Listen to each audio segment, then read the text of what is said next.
বেড়াল পোষার শখ বনমালী বাবুর ছিল না কোনো কালেই। বাধ্য হয়েই তাকে বেড়াল পুষতে হয়েছিল।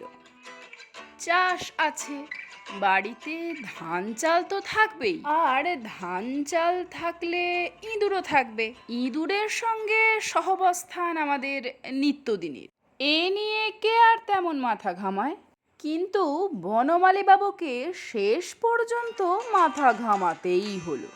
গিন্নি গিয়েছিলেন দুর্গা ঠাকুর দেখতে একটা নতুন বেনারসি পরে।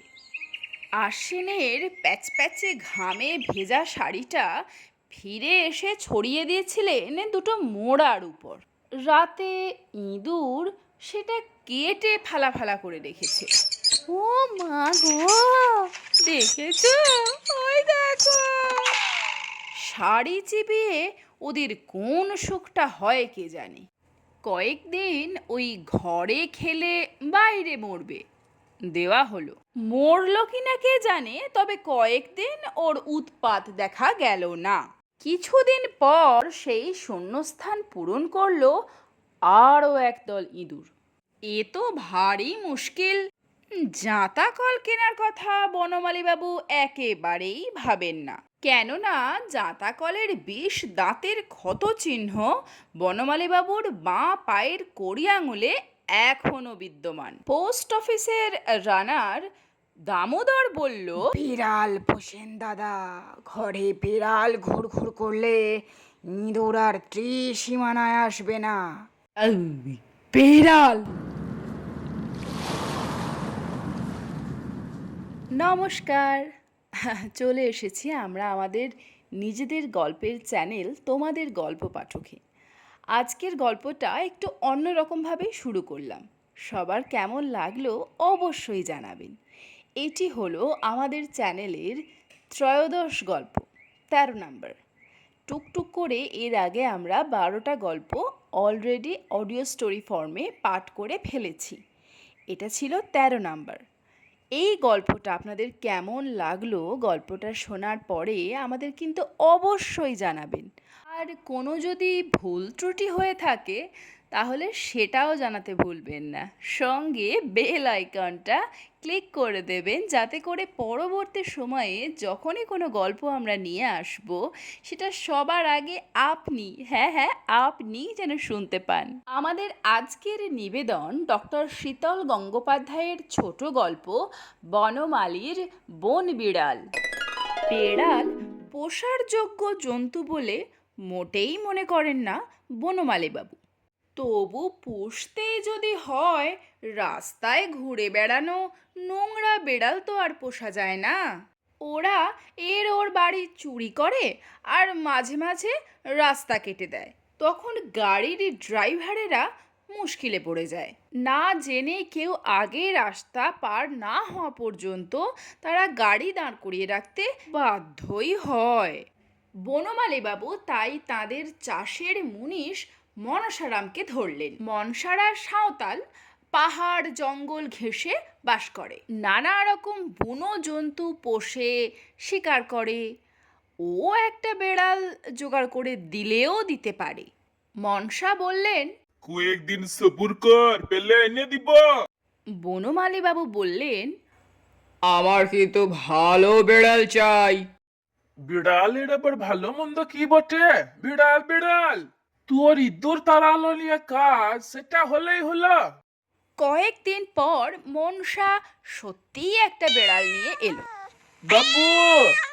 বেড়ালটা কুচকুচে কালো, খাঁচার ভিতর থেকে নীল চোখে ওরে ড্যাব ড্যাব করে তাকানো দেখে বনমালীবাবুর গা ছমছম করে উঠল। তাছাড়া অলক্ষণে বলে কালো বেড়ালের বদনামও তো আছে। বনমালী বললেন, এই এ বেড়াল আমি নেব না। মনসা বলল, বেশ, তাহলে আমি নিয়ে যাচ্ছি। আবার কবে অন্য বিড়াল পাবো জানি লাই, পেলে এনে দিব। গিন্নি বললেন, মনসা, রেখে যা বেড়ালটা, ওকে রেখে যা। ওনার আর কি, শাড়ি তো গেছে আমার, আমি ওকেই পুষবো। আচ্ছা আচ্ছা আচ্ছা। সুতরাং বেড়ালটা থেকে গেল। বেড়াল এমনিতেই ঘর কোনো জাত, তারপর খাবার যেখানে পায় সেখান থেকে আর নড়তে চায় না। বনমালী একটু খুঁত খুঁত করলেন, কিন্তু গিন্নি কান দিলেন না। বেড়ালটা থাকায় ইঁদুরের উৎপাত কমলো বটে, কিন্তু তার অত্যাচারে কর্তা গিন্নি দুজনেই অতিষ্ঠ হয়ে উঠলেন। ঘর নোংরা করা, আসবাবপত্র আঁচড়ে কামড়ে একসা করা, খাবারে মুখ দেওয়া, কোনো কিছুতেই তার অরুচি নেই। সেসব তাও মেনে নেওয়া গেছিল, কিন্তু একদিন বনমালী কিছুতেই তার রাগ চেপে রাখতে পারলেন না। এই তল্লাটে ৫-৭টা গ্রামের মধ্যে একটি মাত্র পোস্ট অফিস মোটকবনি গ্রামে।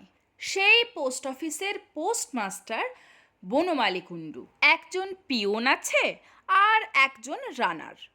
বনমালীর বাইরের দিকের ঘরটাতে পোস্ট অফিস।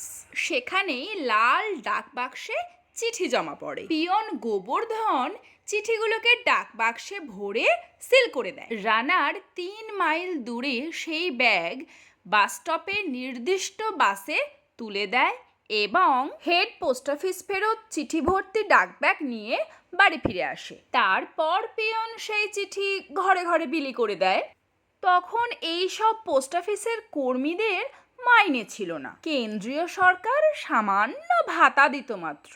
তাই পোস্টমাস্টাররা কেউ টিউশনি করতেন, কেউ চাষাবাদ করতেন, আবার কেউ বা প্রাইমারি স্কুলে মাস্টারি করতেন। আমাদের বনমালী বাবু চাষ ছাড়াও ডাক্তারি করতেন। হাই স্কুলের হেডমাস্টার তার নামে একটা ফর্ম ফিল আপ করে দিয়েছিলেন। ২৫০ টাকার বিনিময়ে তিনি হোমিওপ্যাথি ডাক্তারের একটা ডিগ্রি পেয়ে যান। তারপরে বই পড়ে হোমিওপ্যাথি, অ্যালোপ্যাথি, আয়ুর্বেদিক সব রকমের চিকিৎসা করতে শুরু করেন। বাড়িতেই একটা ডিসপেন্সারি খোলেন। গ্রামে গঞ্জে তো আর রোগের অভাব নেই, তাই রোগীর কমতি ছিল না। পোস্ট অফিসের দরজার উপরে একটা বোর্ডে লেখা থাকতো ডাক ও তার বিভাগ, আর একটা বোর্ডে লেখা থাকতো ডাক্তার বিভাগ। নির্বিবাদী মানুষ তিনি, যত্ন নিয়ে পোস্ট অফিসের কাজ করতেন। লেখাপড়া খুব একটা জানতেন না বলে পাড়ার ছেলে ছোকরাদের সাহায্য নিতেন। বনমালী বাবুর একটি খারাপ অভ্যাস ছিল, তিনি মাছ না হলে ভাত খেতে পারতেন না। কই, মাগুর, চ্যাং জাতীয় মাছ তিনি কিনে হাঁড়িতে জল দিয়ে জিইয়ে রাখতেন অসময়ে খাবার জন্যে।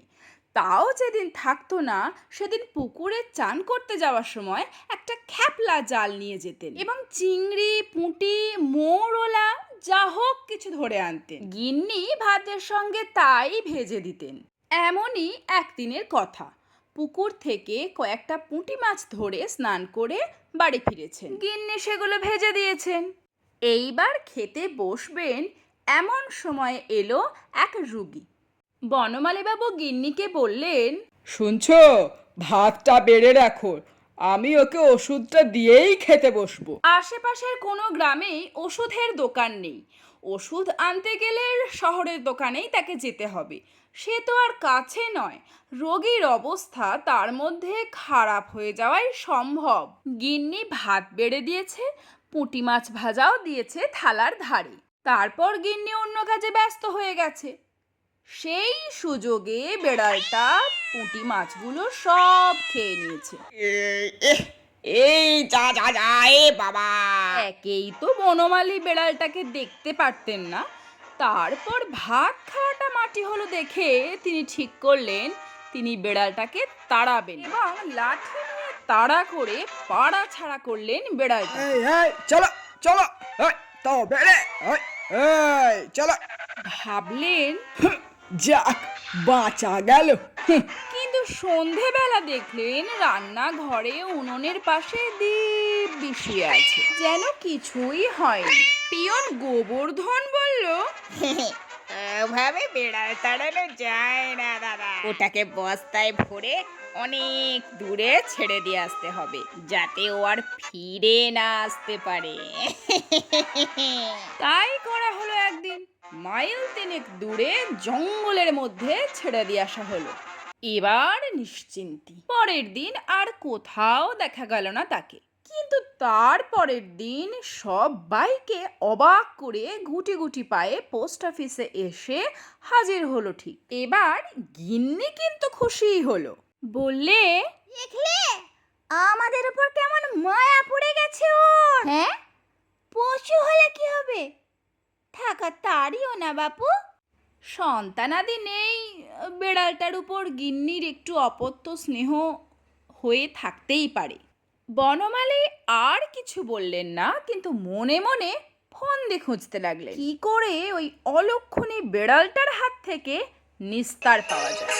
একদিন মোক্ষম একটা প্ল্যান এলো মাথায়। পিয়ন গোবর্ধন সেদিন কোনো একটা কারণে কাজে আসতে পারেনি। বনমালী দেখলেন এই সুযোগ, আজই যা করার করতে হবে। ডাক ব্যাগে চিঠি ভরে সিল করার দায়িত্ব আজ তাঁরই। তিনি চিঠিপত্রের সঙ্গে বেড়ালটাকেও ব্যাগে ভরে সিল করে দিলেন। বেড়ালটার কোনো আপত্তি শুনলেন না। রানার দামোদরকে বললেন, ব্যাগে কি আছে তোমার জানার দরকার নেই, কাউকে কিছু বলতেও হবে না, যেমন আছে তেমনই বাবাসে তুলে দেবে। সুতরাং বেড়াল সহ ব্যাগটা প্রথমে গেল মেছিয়ার বড় ডাকঘরে। সেখানে ছোট পোস্ট অফিসের ব্যাগগুলো সব জমা, সেগুলো একত্রিত করে ডাক ভ্যানে করে পাঠানো হয় বাঁকুড়ার হেড পোস্ট অফিসে। সেখানে ব্যাগ খুলে চিঠিগুলো সর্টিং করা হয় এবং নির্দিষ্ট পোস্ট অফিসে পাঠিয়ে দেওয়া হয়। বেশ কয়েকজন পিয়ন মিলে এই কাজটি করে। দুর্ভাগ্যবশত বেড়ালওয়ালা ব্যাগটা পড়েছে লোচনের ভাগে।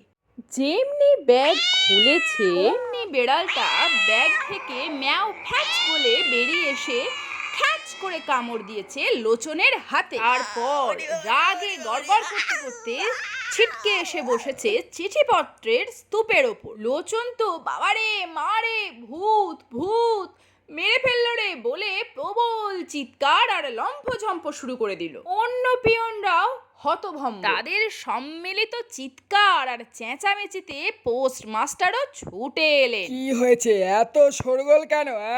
সবাই মিলে এরকম চেঁচাচ্ছে, লাফাচ্ছে, আরে হয়েছেটা কি? বেড়ালটা তখন বসে বসে জুলজুল করে এদিক ওদিক তাকাচ্ছে, যেন ভাজা মাছটি উল্টে খেতে জানে না। তার গায়ের রং কালো, চোখগুলো নীল, নাদোষ নুদোষ চেহারা দেখে ভিড়মি খাওয়া বিচিত্র নয়। ততক্ষণে লোচনের ক্ষত স্থান থেকে অঝরে রক্ত পড়তে শুরু হয়েছে। কেউ বলল, কেউ বলল, টিটেনাস তো ভালো, কিন্তু ওর নিগাদ জলাতঙ্ক হবে। একজন বলল, আরে বাবা, সেসব হবে, আগে ওকে হাসপাতাল নিয়ে যাওয়া দরকার। 1 মাস ধরে নাভির চারপাশে 14টা ইঞ্জেকশন না নিলেই নয়। আর একজন বলল, শুধুমাত্র জলাতঙ্ক আর টিটেনাসে পার পাবে ভেবেছ? ওর যদি ডিপথেরিয়া না হয়েছে আমার নামে একটা কুকুর পুষবে। অন্য আরেকজন বলল, কুকুর না, বিড়াল পুষবো। হতভাগ্য লোচন এতক্ষণ যন্ত্রণায় কাতরাচ্ছিল ঠিকই, কিন্তু মোটামুটি স্টেডি ছিল। কিন্তু এই 3টে বড় বড় অচেনা রোগের ধকল সে আর নিতে পারল না। এলোমেলো চিঠিপত্রের উপর সে ধপাস করে পড়ে গিয়ে অজ্ঞান হয়ে গেল। সেই অবস্থায় ওকে হাসপাতালে নিয়ে গেল কয়েকজন মিলে। হেড পোস্টমাস্টার জানতে চাইলেন, কোন ব্যাগটা থেকে বেড়ালটা বেরিয়েছিল আমাকে দেখাবেন। একজন ব্যাগটা তার কাছে এনে হাজির করলো। হেড পোস্টমাস্টার খুঁটিয়ে দেখলেন ওটা মোটকবনি পোস্ট অফিস থেকে এসেছে। সুতরাং তিনি অ্যাকশনে নেমে পড়লেন।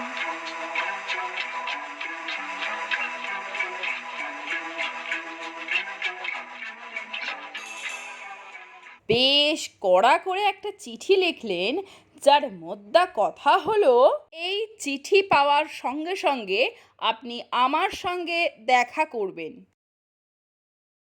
এর অন্যথা হলে আপনার চাকরি কি করে থাকে আমাকে সেটা ভাবতে হবে।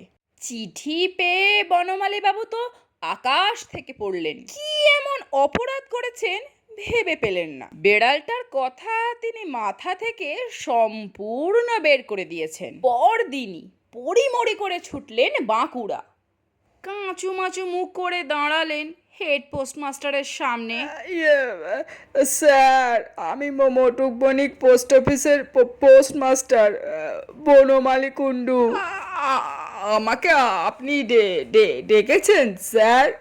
হ্যাঁ, আপনি এসব কি কাণ্ড করেছেন বলুন তো? কি কি কি কি কাণ্ড স্যার? একটা কালো কুৎসিত বেড়াল পাঠিয়েছেন ডাক ব্যাগে, আপনার সাহস তো কম নয়। হ্যাঁ স্যার, বেড়াল? হ্যাঁ, বেড়াল বেড়াল। কেন পাঠালেন, তাও আবার চিঠিপত্রের ব্যাগে? হ্যাঁ, বনমালীর তখন মনে পড়ে গেছে বেড়াল বৃত্তান্ত। তো এখন সেটা আর স্বীকার করা যাবে না। নিশ্চয়ই কিছু একটা কেলেঙ্কারি হয়েছে। তাই আসল ঘটনা চেপে গিয়ে বললেন, বেড়াল ডাক ব্যাগের ভেতরে কি করে ঢুকবে স্যার? হ্যাঁ, এই ব্যাপারে তো আমার কিছুই জানা নেই স্যার। আমি কি তবে মিছে কথা বলছি? না স্যার, না স্যার, মিছে কথা কেন বলবেন? কিন্তু আমি তো ডাক ব্যাগ সিল করি না, করে ওই পিয়ন গোবর্ধন। তিনিও দীর্ঘদিন ধরে স্যার ব্যাগ ঠিক করছেন, ব্যাগ সিল করছেন। এরকম তো আগে কখনো হয়নি স্যার। কি জানি ইঁদুরের সন্ধানে ব্যাগে ঢুকে গেছিল কিনা। তিনি হয়তো না দেখেই চিঠিপত্রের ভিড়ে ব্যাগের মধ্যে সিল করে দিয়েছেন। মানে বড় অন্যায় হয়ে গেছে স্যার, তার ভালো করে দেখে নেওয়া উচিত ছিল। কিন্তু স্যার, এবারের মতো মাফ করে দিন স্যার। স্যার, আমি কথা দিচ্ছি আর কোনো দিন এমন হবে না। মাপ তো এমনি এমনি হবে না। আমাদের একজন স্টাফকে আঁচড়ে কামড়ে ক্ষত বিক্ষত করে দিয়েছে আপনার ওই বেড়ালটা। সে এখন হাসপাতালে চিকিৎসাধীন, বাঁচে কিনা সন্দেহ। এই শুনুন, তার খরচ চিকিৎসার যাবতীয় আপনাকে দিতে হবে। এই চিকিৎসার খরচ কত লাগবে স্যার? তা কি এক্ষুনি বলা যায় নাকি? আপাতত আপনার 1 মাসের মাইনেটা দিয়ে যান। হ্যাঁ, মানে আমাদের মাইনে নেই স্যার, এই সামান্য কিছু ভাতা পাই। জানি জানি, ওই ভাতাই 1 মাসের আপাতত দিয়ে যান। ও বেঁচে গেলে আপনি বেঁচে গেলেন, তা না হলে কি হবে আমি কিন্তু বলতে পারছি না। এই যে স্যার, এই নিন। বনমালী টাকা গচ্ছা দিয়ে বেড়ালটাকে মনে মনে গাল দিতে দিতে বাড়ি এলেন। বেড়াল পোষার পরিকল্পনা যে মারাত্মক ভুল ছিল তা তিনি হাড়ে হাড়ে টের পেলেন। পোস্ট অফিসের ভেতর বেড়ালটার বেশ কয়েকদিন আনন্দেই কাটলো। ওখানে ইঁদুরের অভাব ছিল না। অত অত চিঠিপত্র কাটার সুযোগ তারা ছাড়বে কেন? বেড়ালটার কিছুদিন সেখানে বিয়ে বাড়ির ভোজ হলো, কিন্তু তারপর একদিন ইঁদুর শেষ হয়ে গেল। কিছু বেড়ালের পেটে গেল আর কিছু ভয়ে পালালো। এবার সে খাবে কি? সরকার তো আর ওর খাবারের ব্যবস্থা করেনি। ও অগত্যা সে কর্মীদের টিফিন চুরি করতে লাগলো। সুযোগ পেলেই কারোর রুটি, কারোর সন্দেশ, কারোর আলু ভাজা, কারোর মুড়ি খেয়ে পিত্তি রক্ষা করতে লাগলো। কর্মচারীদের মধ্যে আতঙ্ক ছড়িয়ে পড়তে লাগলো। এমনকি ডিপথেরিয়ার ভয়ে তারা টিফিন আনাই বন্ধ করে দিল। অনেক চেষ্টা করেও বেড়ালটাকে তাড়ানো যাচ্ছে না। ক্রমশ অসন্তোষ দানা বাঁধতে লাগলো। হেড পোস্টমাস্টারের কাছে তারা একদিন ডেপুটেশন দিল বেড়ালটাকে তাড়ানোর ব্যবস্থা করার জন্য। হেড পোস্টমাস্টার এবার কি করবেন?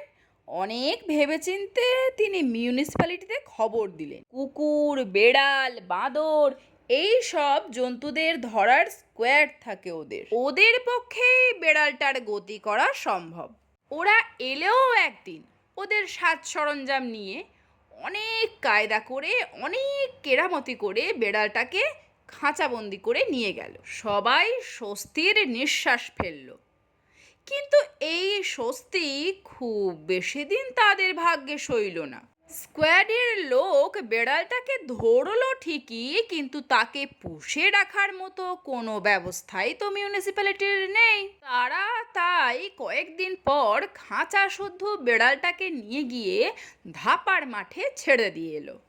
দিন কয়েক একটু কদিন এদিক ওদিক করে আবার গন্ধ শুঁকে পোস্ট অফিসেই ফিরে এলো বেড়ালটা।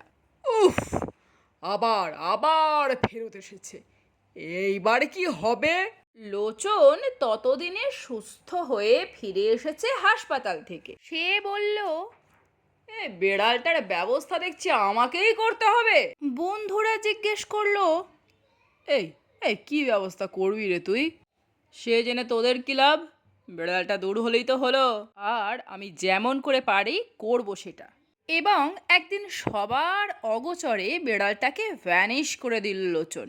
সবাই দেখলো বেড়ালটা আর পোস্ট অফিসে নেই, কিন্তু কেউ জানতেই পারলো না এরকম করে হলো ব্যাপারটা। কেউ বলল, বেড়ালটাকে ও নিশ্চয়ই মেরে ফেলেছে, ওকে তো কম কষ্ট দেয়নি না ওটা। কেউ বলল, আরে ধুস, বেড়ালটাকে ও এমন কাউকে দিয়েছে যে বেড়াল পোষে। কেউ বলল, আরে না না, ও ওটাকে নিজের বাড়িতে নিয়ে গিয়ে রেখেছে। না না, ও বেড়ালটাকে মাটিতে পুঁতে দিয়েছে।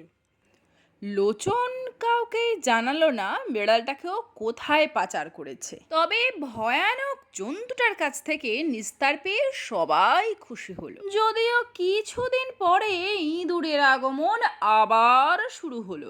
ওরা কেউ না জানুক, কিন্তু মোটকবনিপুর পোস্ট অফিসের পোস্টমাস্টার কিন্তু ঠিক জানতে পারলেন। একদিন রানার ব্যাগটা বাস থেকে এনে পোস্ট অফিসের মেঝে ধপ করে ফেলতেই ব্যাগটা বলে উঠল,